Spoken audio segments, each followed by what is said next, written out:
Hi guys, good morning. Ito na talaga yung favorite spot ko na pag-almusal, hindi na sa dining. So, timpla ko ng gatas. Naloon ko to ng collagen powder.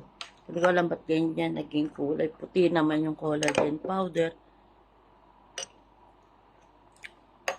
Magamit ako nun. Sa dami kasi ng iniinom ko na gamot. Baka sakali namang makatulong. Hindi rin ako sure. Ganito lang kasimple, simpleng almusal. Actually, hindi talaga ako pala almusal. Napipilitan lang ako kasi nga, ngayong umaga, 10 yung iinumin ko na gamot. Yung maintenance plus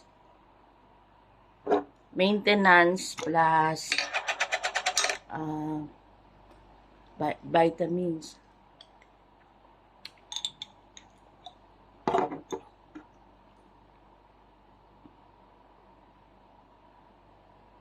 Dinilaan talaga eh. Anyway, ako lang na may kakain.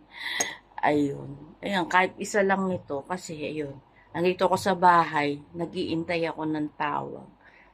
Kasi nga, ooperahan po tayo ulit. Sa mga followers ko, alam yung condition ko. Nagkaroon ng problema dun sa plastic surgery. So, open wound yung opera sa akin nung May. Pero last week nagkaroon ng infection kaya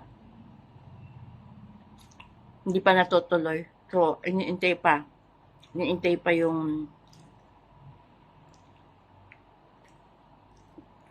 result ng biopsy. Pero sa ngayon, nagkagayak na rin ako ng mga dadalhin. Knowing na matagal ako pag naoperahan. Talagang malaking maleta na may dadalhin natin. Yun lang, update ko lang kayo. Bye.